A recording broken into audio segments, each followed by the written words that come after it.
Haryana police ने गुरुग्राम से मोनू मानेसर को किया गिरफ्तार। कोर्ट ने 14 दिनों की न्यायिक हिरासत में भेजा जेल। पुलिस के मुताबिक मोनू मानेसर के पास से मोबाइल, पिस्तौल और 3 जिंदा कारतूस बरामद। मोनू मानेसर को पकड़ने में जुटी थी 2 राज्यों की पुलिस। हरियाणा पुलिस के संपर्क में थी राजस्थान पुलिस। करीब 8 महीने से फरार था मोनू मानेसर। मोनू पर भिवानी में नासिर और जुनैद को जिंदा जलाने का है आरोप। मोनू की गिरफ्तारी के बाद हरियाणा के मानेसर गांव में पंचायत का ऐलान। ग्रामीणों ने की मोनू को छोड़ने की मांग। महाराष्ट्र के सातारा में हुई हिंसक झड़प के बाद इलाके में धारा 144 लागू, इंटरनेट बंद, 20 से ज्यादा लोग गिरफ्तार। सातारा में 2 समुदायों के बीच पथराव और हिंसा का वीडियो आया सामने। भीड़ ने की जमकर तोड़फोड़। सोशल मीडिया पर भड़काऊ पोस्ट के लिए हिरासत में लिए गए 2 युवक, दोनों के फोन पुलिस ने जब्त किए। सनातन को लेकर तमिलनाडु के उच्च शिक्षा मंत्री का बयान। कहा, सनातन के सिद्धांतों के खिलाफ बना है इंडिया गठबंधन। तमिलनाडु के शिक्षा मंत्री पर बीजेपी हुई हमलावर। रविशंकर प्रसाद ने कहा, सनातन के खिलाफ सोनिया और राहुल की सोची समझी रणनीति। सनातन विरोधियों पर केंद्रीय मंत्री गजेंद्र सिंह शेखावत का बड़ा बयान। बोले, नहीं बचेगी सनातन की तरफ उठने वाली आंख, विरोध करने वालों की खींच लेंगे जुबान। जुबानी हमले के बाद केंद्रीय मंत्री गिरिराज सिंह ने उठाए सवाल। पूछा, इतने गंभीर मसले पर चुप क्यों हैं राहुल, सोनिया और नीतीश। तमिलनाडु के शिक्षा मंत्री के बयान पर भड़के बीजेपी के नेता तरुण चुग। कहा, अंग्रेज और मुगल नहीं कर पाए तो आप कैसे कर पाएंगे। सनातन पर सवाल पूछने पर भड़के रामगोपाल यादव झल्लाकर कहा, जिसने कहा है उससे पूछो, मैं सनातन को मानने वालों में से हूं। तमिलनाडु के शिक्षा मंत्री के बयान का कांग्रेस विधायक ने किया समर्थन। प्रतिमा दास ने कहा, पोनमुडी ने कही बिल्कुल सही बात। तमिलनाडु के उच्च शिक्षा मंत्री के बयान पर चिराग पासवान का पलटवार। कहा, समाज को बांटकर राज करना चाहते हैं इंडिया गठबंधन के दल। एडीआर की रिपोर्ट में खुलासा, मौजूदा सांसदों में से 40% के खिलाफ दर्ज है आपराधिक मामले, जिसमें से 25% पर गंभीर केस। एडीआर की रिपोर्ट को लेकर कांग्रेस का बीजेपी पर पलटवार। प्रवक्ता सुप्रिया श्रीनेत ने कहा, जितने दागी बीजेपी में हैं उतने किसी और दल में नहीं। एडीआर रिपोर्ट पर आरजेडी का बयान। मृत्युंजय तिवारी बोले, दूसरे दलों को ज्ञान देने वाली बीजेपी अपनी पार्टी में भी दागी नेताओं को न करे शामिल।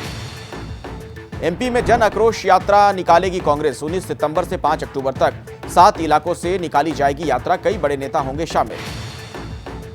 मध्य प्रदेश विधानसभा चुनाव को लेकर कांग्रेस स्क्रीनिंग कमेटी की बैठक। कमलनाथ, दिग्विजय, सुरजेवाला समेत कई नेता मौजूद रहे। कांग्रेस ने हर संसदीय क्षेत्र में अपना प्रतिनिधि नियुक्त किया। सभी पर्यवेक्षक चुनाव तक एआईसीसी को अपनी रिपोर्ट सौंपेंगे। बैठक के बाद दिग्विजय सिंह का बीजेपी पर निशाना। कहा, एमपी में ईडी और आईटी के दफ्तर खुलवाना दिखाता है कि घबराए हुए हैं। कांग्रेस के नेता दिग्विजय सिंह ने कहा कि एमपी में सारे सर्वे दिखा रहे हैं कि भारी बहुमत से बनेगी कांग्रेस की सरकार। मध्य प्रदेश चुनाव को लेकर एबीपी न्यूज के पास एक्सक्लूसिव जानकारी। बीजेपी कोर कमेटी की बैठक में 40 उम्मीदवारों के नाम तय। कल हो सकता है ऐलान। राजस्थान के जोधपुर में बीजेपी की चुनावी सभा। देवेंद्र फडणवीस प्रचार करने पहुंचे। कहा, राजस्थान में परिवर्तन होगा और बीजेपी की सरकार बनेगी। गृह मंत्री छत्तीसगढ़ दौरा हुआ उनका रद्द। दंतेवाड़ा से चुनावी प्रचार शुरू करने वाले थे। सूत्रों के मुताबिक बारिश की आशंका के चलते कैंसिल होने की बात। केंद्रीय मंत्री स्मृति ईरानी पहुंची जगदलपुर। बीजेपी की परिवर्तन यात्रा में होंगी शामिल। गृह मंत्री का दौरा रद्द होने के बाद स्मृति ईरानी करेंगी प्रचार। हिमाचल में मौसमी आपदा पर बोली प्रियंका। हिमाचल में प्रदेश सरकार लोगों की मदद पहुंचाने का हर संभव प्रयास कर रही है।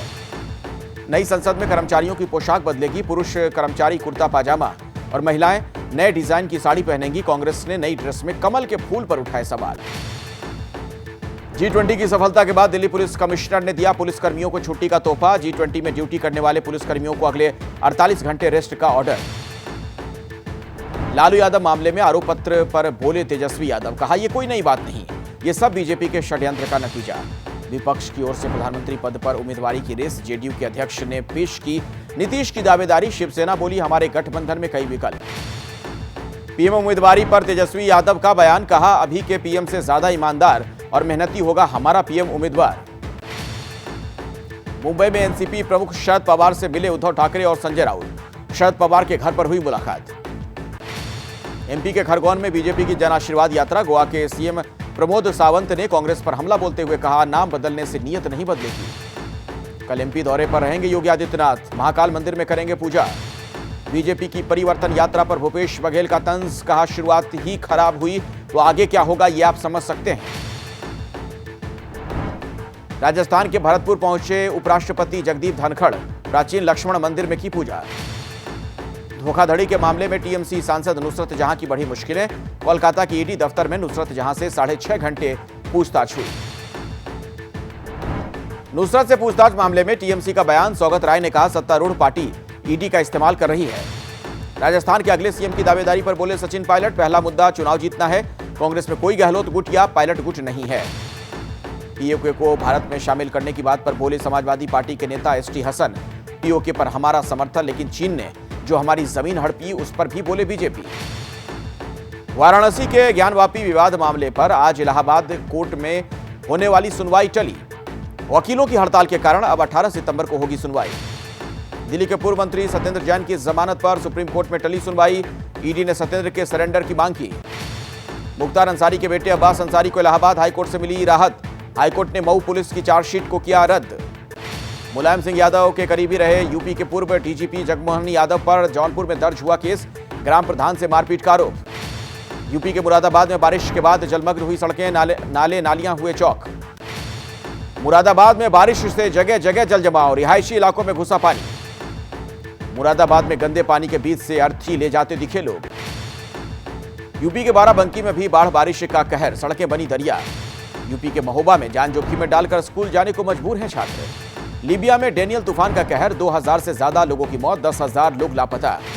बारिश ने लीबिया में मचाई भीषण तबाही, सैकड़ों गाड़ियां बाढ़ में क्षतिग्रस्त। लीबिया में बड़े स्तर पर रेस्क्यू ऑपरेशन जारी, डिजास्टर जोन घोषित किए गए इलाके। मोरक्को में भूकंप से मची तबाही के बाद रेस्क्यू ऑपरेशन जारी, मदद के लिए स्पेन और कतर की टीम पहुंची। बुलेट प्रूफ ट्रेन से रूस पहुंचे नॉर्थ कोरिया के तानाशाह किम जोंग, हथियारों की सप्लाई को लेकर हो सकती है बड़ी डील। किम जोंग के रूस दौरे पर जापान की पैनी नजर, जापान ने संभावित हथियार डील को यूएनएससी प्रस्ताव का बताया है उल्लंघन। इंडोनेशियाई द्वीप जावा पर अमेरिका, ऑस्ट्रेलिया और इंडोनेशिया का साझा युद्धाभ्यास। इजरायली इंटेलिजेंस चीफ बोले तेहरान के साथ मॉस्को की नजदीकी इसराइल के लिए पैदा करेगी खतरा। ताइवान में चीन की बड़ी घुसपैठ, डिफेंस जोन में घुसे 22 मिलिट्री एयरक्राफ्ट।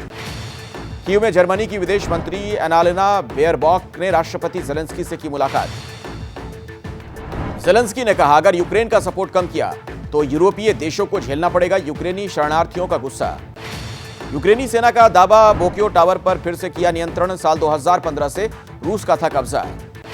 रूसी राष्ट्रपति पुतिन ने चीन के डिप्टी प्रधानमंत्री से मुलाकात की, कहा ऐतिहासिक स्तर पर है रूस चीन के संबंध। रूस के कुर्स्क शहर पर ड्रोन से हमला, ड्रोन हमले में नहीं हुआ कोई हताहत। अमेरिकी राज्य मिसूरी में विस्फोटक लगाकर ध्वस्त किया गया पुराना रिवर ब्रिज। इजरायल में कानून सुधारों के खिलाफ सड़कों पर उतरे हजारों लोग। इटली में लुप्त हो रहे भूरे बालू की हत्या पर फूटा लोगों का गुस्सा। इंग्लैंड के ब्लैकबर्न बिजनेस पार्क में देखते ही देखते खाक हुए 10 ट्रक। अमेरिका और ईरान करेंगे कैदियों की अदला बदली, फ्रीज किए गए $6 बिलियन भी रिलीज करेगा अमेरिका। खालिस्तानी आतंकी पन्नू ने ओटावा उच्चायोग को बंद करने की धमकी दी। रूस में यूराल एयरलाइंस के जहाज की इमरजेंसी लैंडिंग, जहाज का हाइड्रोलिक सिस्टम हो गया था फेल। चाइना ने ऑर्बिट में फिर भेजी रिमोट सेंसिंग सैटेलाइट। अमेरिका से सेब इंपोर्ट पर 20% सीमा शुल्क में छूट का विरोध। महबूबा मुफ्ती ने कहा सेब की खेती करने वालों के गले पर चली छुरी। सेब इंपोर्ट शुल्क में छूट पर वाणिज्य मंत्रालय की सफाई, कहा सिर्फ अमेरिका पर लगने वाले अतिरिक्त सीमा शुल्क को हटाया गया है। देहरादून में ग्लोबल इन्वेस्टर समिट के लिए सीएम धामी ने रियल एस्टेट डेवलपर्स के साथ मीटिंग की। जम्मू के राजौरी में मारा गया एक आतंकवादी, 3 जवान घायल। रक्षा मंत्री राजनाथ सिंह ने जम्मू कश्मीर के सांबा में किया 90 विकास परियोजनाओं का उद्घाटन। मुंबई की उल्हास नदी में 17 डेटोनेटर और 16 जिलेटिन की छड़ें मिलने से हड़कंप। उत्तराखंड के 117 मदरसों में पढ़ाई जाएगी संस्कृत, लागू होगा एनसीईआरटी पाठ्यक्रम। पंडित धीरेन्द्र शास्त्री पर दमोह में बसोर समाज के लोगों ने किया मुकदमा दर्ज करने की मांग। मध्य प्रदेश के जबलपुर में हिंदू संगठनों ने किया फैशन शो का विरोध, अश्लीलता फैलाने का लगाया आरोप। एमपी के गुना में बड़ा हादसा टला, पठार पर हुई हेलीकॉप्टर की इमरजेंसी लैंडिंग। देहरादून में सेना के लेफ्टिनेंट कर्नल ने हथौड़े से की प्रेमिका की हत्या। यूपी के मिर्जापुर में बदमाशों ने कैश वैन के गार्ड की गोली मारकर हत्या कर दी, 22 लाख लूटकर फरार। मिर्जापुर की वारदात पर अखिलेश यादव का ट्वीट लिखा, उत्तर प्रदेश में घर, दुकान, बैंक कुछ भी सुरक्षित नहीं। यूपी का अमरोहा में एटीएम बदलकर लोगों के साथ धोखाधड़ी करने वाले गिरोह का पर्दाफाश। यूपी में आज भी वकीलों की हड़ताल, हापुड़ लाठीचार्ज का विरोध जारी। हड़ताल पर बैठे वकीलों के समर्थन में उतरे अखिलेश यादव। लखनऊ में चलती कार में लगी आग, लोगों ने ड्राइवर को बचाया। पंजाब के नंगल में कार ने ई रिक्शा में मारी जबरदस्त टक्कर, सीसीटीवी में कैद हुआ हादसा। कर्नाटक के चिकबल्लापुर में भीषण सड़क हादसा, कार में तस्कर ले जा रहे थे लाल चंदन। बिहार के वैशाली में गर्ल्स हाई स्कूल में खराब सुविधाओं को लेकर छात्राओं का प्रदर्शन। केरल के कोझिकोड में निपाह वायरस ने ली 2 लोगों की जान, स्वास्थ्य मंत्री ने पुष्टि की। विवेक अग्निहोत्री की फिल्म वैक्सीन वॉर का ट्रेलर जारी, 28 सितंबर को होगी रिलीज। यूपी के मुरादाबाद में प्रेम प्रसंग के चलते ग्रामीण ने युवक का मुंह किया काला। एनआईए ने पुणे आईएसआईएस मामले के वांछित आतंकियों पर घोषित किया 3-3 लाख रुपए का इनाम। भारत और श्रीलंका के बीच खेला जा रहा है एशिया कप का सुपर 4 मुकाबला, 4 विकेट खोकर श्रीलंका का स्कोर 67 के पार। भारत ने श्रीलंका को दिया 214 रनों का लक्ष्य, कप्तान रोहित शर्मा ने 53 तो केएल राहुल ने बनाए 39 रन।